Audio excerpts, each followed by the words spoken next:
Levantai-vos, levantai-vos,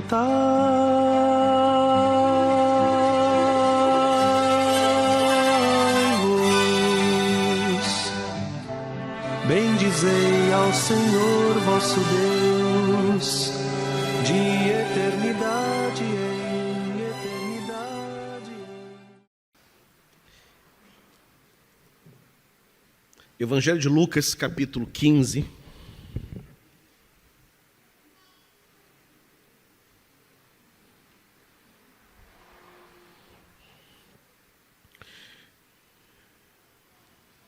Apenas o verso 18,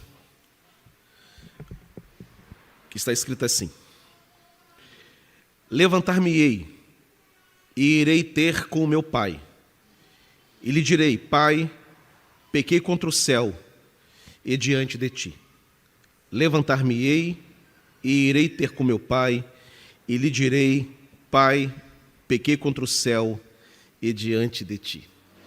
Deus abençoe a leitura e também a meditação da sua palavra. A Bíblia Sagrada, os textos dos evangelhos são organizados de forma que o autor de cada texto, ele pretendeu oferecer uma mensagem clara e alcançar um determinado público. A Escritura Sagrada, embora seja inspirada pelo Espírito Santo, palavra de Deus, mas ela também segue regras da escrita. As cartas do Novo Testamento, por exemplo, as cartas que Paulo escreveu, são cartas, literalmente cartas. Tem um autor, tem um destinatário, tem uma mensagem. E, de acordo com o público, um assunto específico. Os evangelhos, que têm 4 autores, Mateus, Marcos, Lucas e João, onde uma biografia de Jesus é apresentada, especialmente os chamados evangelhos sinóticos, Mateus, Marcos e Lucas. São chamados sinóticos porque eles têm uma ótica semelhante. João, quando a gente compara os textos, João é aquele que se distancia mais das abordagens que Marcos, Mateus e Lucas fazem. Por exemplo, os evangelhos de Marcos, Mateus e Lucas trabalham, logo no primeiro capítulo, apresentando a origem do Senhor, especialmente Mateus e também Lucas, apresentando ali uma genealogia, um terminando em Abraão e o outro terminando em Adão. E os fatos da vida do Senhor, desde o seu nascimento, são apresentados. João, por exemplo, não tem essa preocupação. João é teológico. No princípio era o verbo. Começa assim. E dentro dos evangelhos, dentro de cada capítulo, há momentos em que as mensagens, os textos, são organizados de maneira a falar para um público específico. O capítulo de número 15 do Evangelho de Lucas está numa sequência de parábolas que falam da ovelha perdida, da dracma perdida e do filho pródigo. Estão organizadas porque querem compartilhar uma mensagem: o alcance daqueles que se perderam. E, principalmente, comunicar o amor de Deus, o olhar de Deus sobre os perdidos. Nesses tempos que nós estamos vivendo, que são tempos inéditos, não são poucos que estão com a sua fé abalada. Não são poucos que estão se desgarrando da fé. Muitos estão perdendo a fé. Muitos estão perdendo a sua confiança por causa do que esses tempos apresentaram. Tempos de choro, tempos de dor, de despedidas, de partidas. E esse abalo da fé, esse abalo da confiança, é uma experiência que, embora negativa, qualquer um de nós pode experimentar em algum momento da nossa carreira cristã. Crentes são abalados na sua fé. Crentes têm, em determinados momentos, eles percebem ataques da parte do maligno, tanto que Paulo diz que nessas horas o escudo da fé tem que ser erguido, porque com ele, com o escudo da fé, se consegue apagar os dardos inflamados do maligno. Paulo diz isso na carta aos Efésios. Portanto, nós que temos fé em Deus, que cremos no Senhor, é necessário nós cultivarmos a nossa fé, nutrirmos a nossa fé.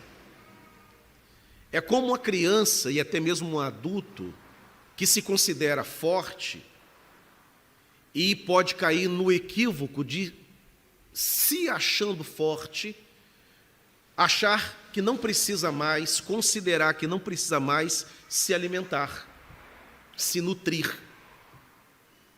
Vai enfraquecer e pode morrer, porque não se alimentou, porque não se nutriu. Nessa analogia, a fé ocupa também um lugar. A fé tem que ser alimentada. A espiritualidade tem que ser cultivada. A fé tem que ser irrigada. É como uma planta que você não pode irrigar hoje e irrigar daqui a 15 dias novamente. Tem que irrigar todos os dias.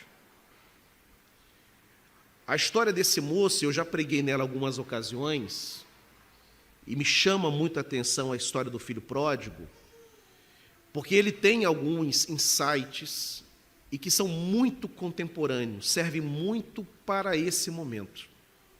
Mas não só para aqueles que se sentem abalados nos tempos de pandemia, mas até aqueles que antes mesmo da pandemia vêm lutando, vêm travando as suas lutas, e com a pandemia apenas se acrescentou mais um drama. A luta somente se intensificou. E por causa da luta, por causa das dificuldades, sente que a fé está esmorecendo, que a fé está enfraquecendo. Muitos de nós se consideram fortes até a hora que um problema seríssimo bate à nossa porta. Muitos de nós são conselheiros e consoladores honestos, consoladores que sempre olharam com muita misericórdia para aquele que precisava de consolo.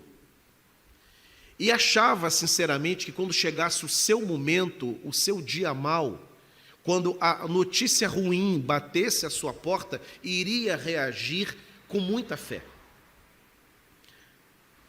Mas nem sempre isso acontece. O que fazer numa hora como essa? Qual é a reação daqueles que estão sentindo a sua fé debaixo de ataque? E a nossa fé, ela é atacada? Há alguém que já foi derrotado pelo Senhor Jesus, mas que ainda tem poder de perturbar e que ataca a nossa fé. E sentimos que a fé está sendo abalada, que estamos debaixo de ataque. O que essa passagem pode ensinar para nós?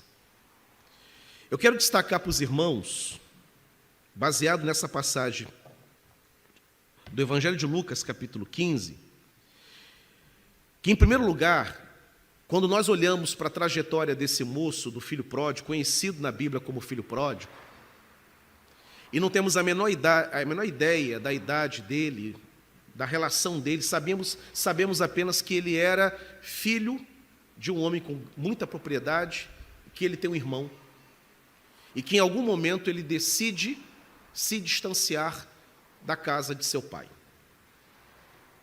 Considera que o que está lá fora lhe é mais vantajoso, considera que o que ele experimenta perto do seu pai não é mais tão relevante, não é mais tão atraente assim. Considera que outras experiências possam ser mais intensas do que as experiências proporcionadas dentro da casa do pai. E eu já falei isso uma vez que eu preguei nesse texto, que eu olho para essa passagem e eu vejo que não é minha abordagem hoje aqui, mas eu gostaria de passar por ela rapidamente, de que eu não vejo o filho pródigo, essa parábola, como uma mensagem apenas a quem está longe, para que sejam convencidos a voltar. Para mim, está muito claro que o problema de muitos crentes começa já dentro da igreja, porque ele está dentro da casa do Pai. E ele se desencanta com o Pai. Ele se desencanta com a igreja. Ele se desencanta com a casa de oração. Ele se desencanta com a fé. Ele perde a alegria da salvação, estando dentro da casa do Pai. Não precisou ir para longe para perder essa perspectiva da fé. Ele já perdeu estando dentro. E isso é um alerta para os crentes. É um alerta para aqueles que estão dentro e se contentam em estar dentro e não cultivam a sua fé, não irrigam a sua espiritualidade, não batem na porta de Deus em oração, não nutrem a sua fé e a sua alma. É um alerta para mim, enquanto pastor, é um alerta para você. Mas como eu falei, essa não é a minha abordagem, porque na última vez que eu preguei nesse texto, eu falei sobre isso. Mas eu quero trabalhar num outro caminho dentro dessa passagem hoje. Uma outra lição, outros insights que essa passagem apresenta para nós. Quando eu olho para esse moço, e principalmente quando ele está lá, já na cena de sua derrota, quando ele já perdeu tudo, ele já gastou tudo que tinha que gastar, ele já é um derrotado, ele já é um fracassado, ele está cuidando de porcos, ninguém lhe dá nada, é um dos versos anteriores, ele padece de fome e ninguém lhe dá nada, ele chega, portanto, no nível mais baixo que alguém poderia chegar. A comparação que ele faz de si próprio com os funcionários do seu pai é muito interessante. Na casa do meu pai, até os empregados, que têm menos direitos do que eu, têm fartura de pão. E eu aqui padeço de fome. O que é uma ilustração poderosa do nível baixo em que o ser humano pode chegar longe de Deus. A derrota total que alguém pode experimentar. E nesse momento, nesse verso que nós lemos, quando ele tem uma conversa com sua própria consciência, já experimentando aquela derrota, e ele diz: levantar-me-ei e irei ter com meu pai, e lhe direi: pai, pequei contra o céu e diante de ti. O que esse moço tem naquele momento é a certeza de que a fé que cada um de nós recebeu da parte de Deus como um dom, ela não pode ser perdida. Nós não podemos desistir da nossa fé. Ainda que ela esteja debaixo de ataque, ainda que a gente sinta que a nossa fé está esmorecendo, ainda que haja um momento de turbulência na vida, ainda que a família esteja enfrentando dificuldades e que você não encontre forças sequer para orar, não desista da sua fé. A carta aos Hebreus, o autor vai dizer que sem fé é impossível agradar a Deus. E o próprio Senhor Jesus disse que se a nossa fé fosse como o do tamanho de um grão de mostarda, nós poderíamos realizar, mesmo com essa fé pequena, atrofiada, mas diante dele, nós poderíamos realizar proezas em nome dele. Nós poderíamos experimentar de curas, de restaurações e de visitações poderosas da parte do Senhor, ainda que a fé seja pequena.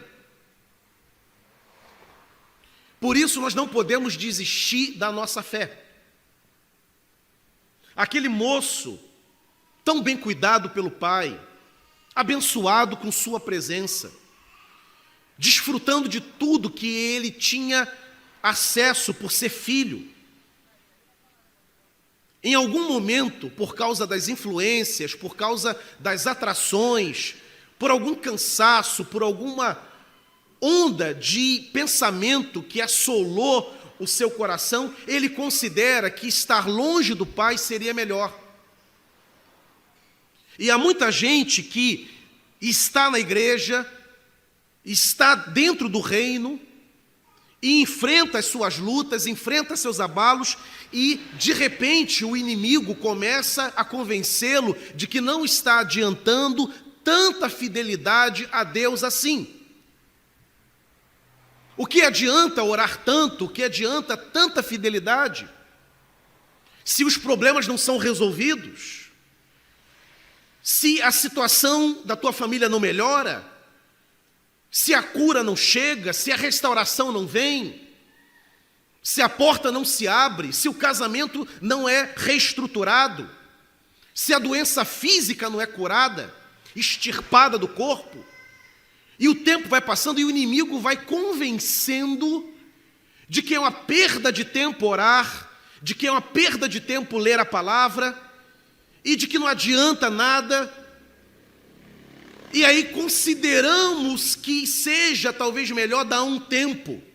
Quantas vezes eu, como pastor, eu já ouvi, inclusive nos tempos de pandemia, pastor, vou dar um tempo. Como se dá um tempo e deixar de orar, deixar de estar diante de Deus, abandonar a casa de Deus, resultasse, resolvesse. Aquele moço, estando dentro da casa do pai, com acesso ao pai, se sentiu atraído pelo que estava lá fora sendo oferecido para ele. E tendo conhecido o pai, sabendo que a casa do pai era o melhor para ele, ao saber disso, aquilo não ofereceu para ele um muro de proteção. Ele foi atraído. Porque se perto do Pai somos tentados, se dentro da igreja somos tentados, se orando como Jó que orava, e o texto de Jó diz que ele orava todos os dias e colocava cada um dos seus filhos diante do Senhor, ele orava todos os dias, ele foi abalado, ele foi atravessado por um problema terrível que assolou a sua vida e seus filhos. Imaginemos então, longe da casa do Pai, longe da proximidade com Ele, das relações com Ele. Quem pode suportar? Mas aquele moço, depois de experimentar a derrocada de sua vida, ele tem a reflexão que deve nortear a vida de todo crente. Nós não podemos desistir da nossa fé. Portanto, meu querido, se você enfrenta um momento de luta, de batalha na tua vida, e parece às vezes que cantar não faz o menor sentido, e o mundo zomba disso. Eu lembro uma vez de um comentário que eu vi: o que adianta cantar na hora de um problema? Mas o mundo pensa que o que cantamos é apenas um exercício emocional, e nós sabemos que não é. Nós cantamos para o louvor do Senhor, é a adoração, e essa adoração deixa o inimigo furioso, porque ele ataca a igreja, ele ataca o crente, ele ataca o ministro. E ao invés de nós sucumbirmos a esse ataque, de murmurarmos, nós adoramos a Deus. Isso abala o inferno, isso incomoda Satanás, porque ele não consegue tirar o canto dos lábios do crente. Então você pode estar debaixo de provação, pode estar debaixo de um momento ruim, pode estar enfrentando um momento de tribulação. Os montes da tua vida podem estar sofrendo abalo, mas a tua fé lá está. Pequena, é verdade, como um grão de mostarda, mas ainda assim é fé, que agrada a Deus, aquele que a tem, aquele que deposita no Senhor. Então lembre-se, a tua fé está debaixo de ataque, mas não a lance fora, não desista da tua fé. Aquele moço, num momento terrível da vida, ele se lembrou: na casa do meu pai, até os empregados têm fartura de pão, lá é melhor do que cá. Perto dele é melhor do que longe dele. Está no meio da casa dele, no meio do povo dele, entre irmãos, é melhor do que estar aqui sozinho, padecendo de pão, padecendo da presença dele, da proteção dele. Eu vou voltar e estarei novamente com meu pai. Não desista, querido, da tua fé. Mesmo que esteja debaixo de ataque, esse rapaz passou por um momento de ataque, onde relativizou a presença dele naquela fazenda. O que eu estou fazendo aqui? Pai, me dá o que é meu. Quero seguir por aí, porque aqui não está bom, não está adiantando eu estar aqui, não estou feliz. E eu acho muito interessante a postura daquele pai. Ele, em nenhum momento, ele manda prender as cercas da fazenda. A porta da fazenda está aberta. O pai sabia que era uma tragédia total para ele. Vá. Não é bom. Porque difícil comigo, pior, mais difícil longe de mim. Ele deixa o rapazinho. A Escritura Sagrada mostra, portanto, para nós que o meu lugar e o teu lugar, meu irmão, é diante do Senhor. É orando ao Senhor, é colocando diante do Senhor a nossa vida. Ainda que estejamos no momento de dor, ainda que estejamos sofrendo por alguma angústia, alguma coisa que esteja nos oprimindo, alguma coisa que esteja nos assolando, não desista, portanto, da tua fé. Alimenta a tua fé. Alimenta a tua fé com oração, mesmo quando você não tiver forças para orar, mas ore a si mesmo. Alimente a tua fé lendo a palavra, mesmo quando você não tiver forças para ler, nem vontade, leia a si mesmo. Alimente a sua fé. Ela será, o teu esforço será abençoado, será contemplado pelo Senhor. O Senhor vai te visitar e Ele vai restaurar. Não desista da tua fé. Mantenha a tua fé diante do Senhor, mantenha a tua comunhão com o Senhor. Uma outra lição que esse verso nos ensina é de que Deus é aquele que nós podemos procurar para conversar. Aquele rapaz, ele ensaia uma conversa que ele teria com o Pai. Ele primeiramente conversa consigo próprio. Levantar-me-ei, está falando consigo.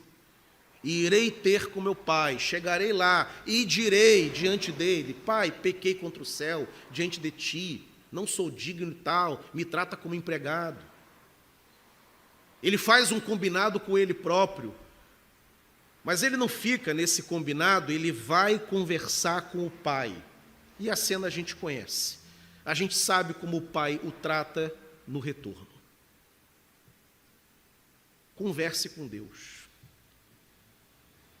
Essa passagem nos ensina, até aquele trecho que eu não li, que é do encontro, mas você conhece, mostra que Deus nunca se decepciona conosco. Não tenha vergonha do teu Deus. Não tenha vergonha de admitir a tua fraqueza. Aquele rapaz, quando volta para a casa do pai, ele volta falido. Ele volta tendo se deitado com prostitutas. Ele deitou em camas com prostitutas. Ele volta fedendo a cheiro de porco, porque ele cuidou de porcos dentro de chiqueiros. Ele volta fedido para casa. Ele volta arrebentado. Ele não se arruma para ir ter encontro com o pai. Ele vai do jeito que ele estava. Falido, rebentado, fedorento, prostituído, perdeu a inocência, se contaminou, se sujou. Não traz nenhuma experiência positiva, não traz nada para agregar. Ele volta de mãos vazias completamente, é um derrotado que volta. Mas quando ele se encontra com o pai o purifica, o pai o lava, o pai o beija, o pai o abraça. O pai conserta a vida dele, o pai restaura, o pai o veste. O pai celebra uma festa, o pai coloca para dentro, porque é assim que Deus trata conosco.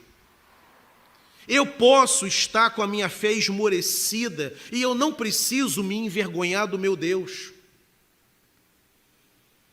Nós consideramos que alegramos muito a Deus quando a gente está naquele momento, naquela vibe boa da vida cristã. E glória a Deus por essas vibes. Glória a Deus por esses momentos em que você está surfando. Você está realizando a obra de Deus, você está feliz, você está alegre, você está produzindo fruto. E a gente tem uma ideia de que o Espírito Santo está super alegre com a gente. E Deus está super alegre, e o Filho está super alegre. E quando nós estamos num momento ruim da vida, a gente acha que Deus olha torto para a gente, que Deus está decepcionado com a gente, que nós cansamos a Deus, que irritamos a Deus, que Deus se distancia de nós. A parábola não ensina isso. A parábola mostra um pai cheio de expectativa, porque ele ama o filho.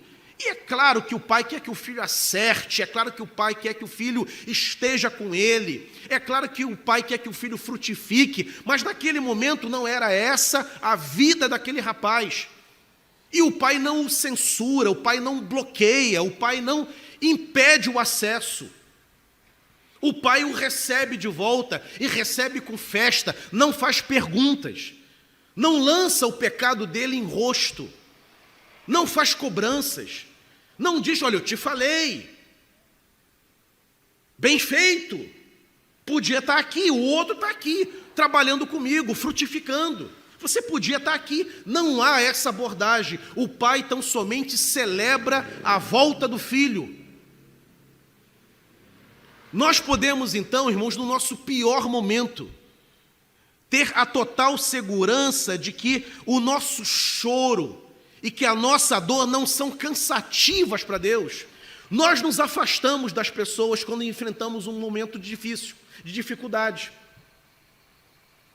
Eu acho engraçado que há irmãos, quando passam por uma fase, às vezes nem pedem oração ao pastor, porque tem medo de cansar o pastor com um problema. É o contrário. Se você está enfrentando um momento de dificuldade, é aí que você precisa de oração. Aí é que você precisa me envolver com a tua vida. Aí que você precisa, pastor, ora por mim, bota a igreja para orar por mim. Pede oração por meu pai, pede oração por minha irmã, pede oração por meu casamento. É a hora de você pedir ajuda, é a hora de você bater na porta.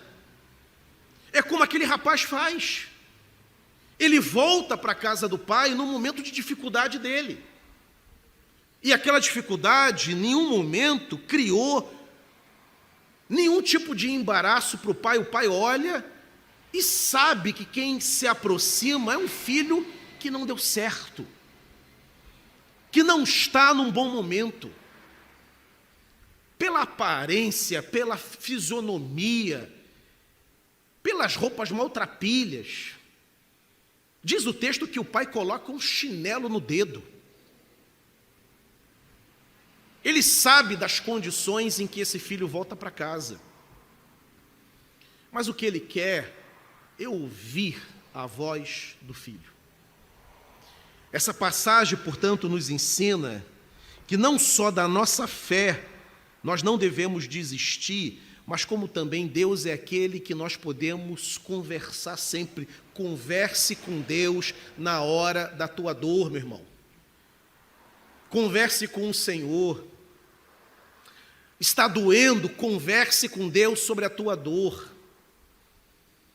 Está sentindo pressionado, converse com Deus sobre essa pressão que está sobre a sua vida. Nós não cansamos a Deus, Ele não se decepciona, nós não somos um fardo para o Senhor. Nós somos filhos amados de Deus. Ele tem prazer em nos ouvir, Ele tem prazer na nossa presença, Ele tem prazer em nos abençoar. Ele tem prazer em abrir as portas da sua morada para nós. Ele abre as portas da fazenda para aquele filho que volta. Ele dá uma festa para aquele filho. Você não cansa o Senhor? Então chore diante dele. Insista com Deus, acorde, levante de madrugada e vai orar, vai colocar a tua vida. Está com vontade de chorar na hora do louvor? Chore. Da primeira à última canção. Está com vontade de chorar durante a palavra? Chore. Chore antes, chore depois, volta para casa chorando. O teu choro não constrange o Senhor e Ele não se incomoda com as tuas lágrimas. Ele é um Pai amoroso. Ele é Pai, louvado seja o nome do Senhor. Pai, Pai. E ama os filhos. E o filho pode estar maltrapilho, com aparência horrorosa. Ainda assim é filho do Senhor e nada tira isso. O inimigo tentou destruir aquele rapaz, não conseguiu, porque não há problema suficientemente forte capaz de destruir os filhos de Deus. Você, meu irmão, pode não saber de uma coisa, você pode até nem se sentir dessa maneira, mas você é indestrutível. Porque Deus é com você. E como nós cantamos, e no final eu gostaria que essa canção fosse repetida, porque às vezes a sensação que temos é que o mar está nos tragando. Mas se isso acontecer, a mão do Senhor nos ergue, sustenta, porque Ele é sim o Deus da nossa salvação. Aquele rapaz sabe quem é aquele Senhor. Ele diz: é o meu Pai, e eu vou estar com Ele. Eu não preciso estar aqui derrotado, eu não preciso permanecer desse jeito. Eu irei ter com Ele. Ele sabia que seria ouvido. Não se envergonhe da tua fé. Não desista da sua fé e converse com o teu Deus. Converse com o Senhor, faça como esse rapaz. Chega diante do Senhor e coloca o teu coração, coloca a tua alma. Apresente para Deus o estado da tua vida. E é claro, Deus é conhecedor, Deus sabe de tudo, Ele sabe o que passa contigo, mas Ele quer te ouvir. Aproveite o acesso que Cristo abriu, você tem acesso direto ao Senhor. Ele é o dono da dádiva, Ele é o dono das bênçãos, Ele pode realizar maravilhas na nossa vida. Essa passagem também, queridos, nos ensina de que Deus é aquele que nos restaura. Aquele rapaz foi completamente restaurado. Completamente restaurado, reintegrado à vida familiar, reintegrado à fazenda, reintegrado à condição de filho, de próspero, de abastado. Voltou para a casa do pai, porque Deus restaura. Ele volta para aquela condição que ele tinha perdido. Isso vale, inclusive, para quem está se sentindo, às vezes, eu queria muito ser restaurado. Eu já fui tão útil na casa de Deus, eu já fui tão frutífero na fé. Eu já produzi tantos frutos. E eu minguei. Eu não realizo mais nada para Deus. Eu perdi tanto tempo. Esse texto ensina para nós de que Deus é o restaurador fiel. Ele restaura. Ele reintegra. Ele chama para perto. Ele reanima, Ele reviva.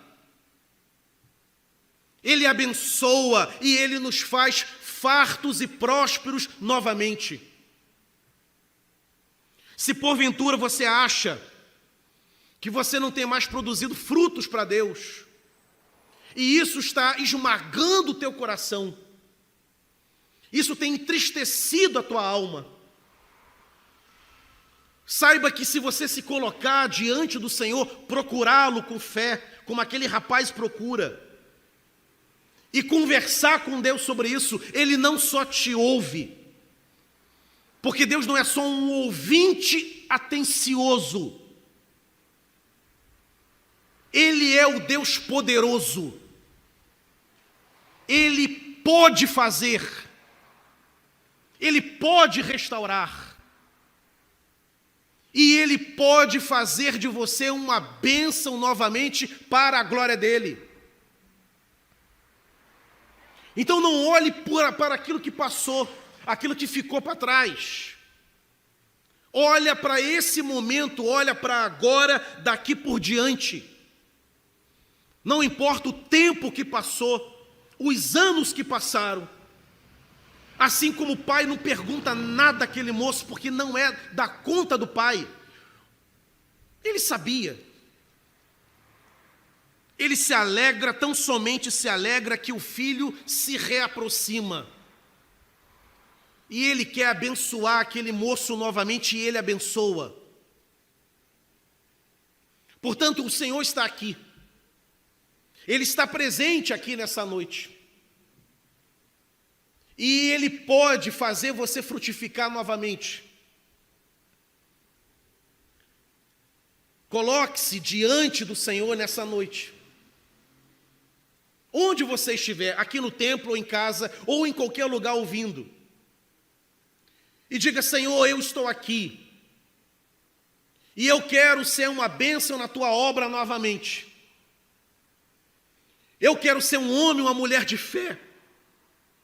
Eu quero servir ao Senhor. Eu quero me alegrar com o Senhor. E eu quero produzir frutos para a glória do Teu nome. O Pai, não eu, mas a palavra, garante para você que o Deus que lá do céu habita e governa, Ele ouvirá essa oração. E Ele vai te abençoar e vai te restaurar. e vai fazer de você uma bênção para a glória dele no reino dele. É da vontade do Senhor que você chegue diante dele: Senhor, estou aqui, restaura, Senhor, a minha vida, renova-me, me reintegra nos quadros, deixa eu voltar, eu quero sentar na mesa novamente, eu quero me alegrar com o Senhor, eu quero produzir frutos, eu quero estender a mão e tocar na tua obra e fazer a tua obra. Essa é a oração que o Pai se alegra de receber. E não importa o tempo que tenha passado, nem os caminhos por onde tenha se andado. Ele tudo sabe, Ele tudo conhece. E o que importa para Deus é que tem um filho diante dele clamando por restauração, por renovo e por recomeço. E Deus é especialista em fazer recomeçar. Então recomeça. Faça como aquele rapaz, levanta-se e se coloque diante do Senhor nessa noite. E chore, e clame, e compartilhe a tua dor com Ele. Mas a boa mão do Senhor vai se estender e vai nos colocar de pé. Louvado seja o nome do Senhor. Deus é bom, irmãos.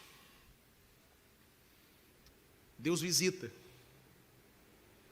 Deus se alegra quando os filhos dele o procuram e se colocam diante dele pedindo: Senhor, me dá novamente essa oportunidade de estar diante do Senhor e servir o Senhor. Eu convido a igreja a cantar essa canção, que para mim marcou esse domingo, tanto na parte da manhã como na parte da noite.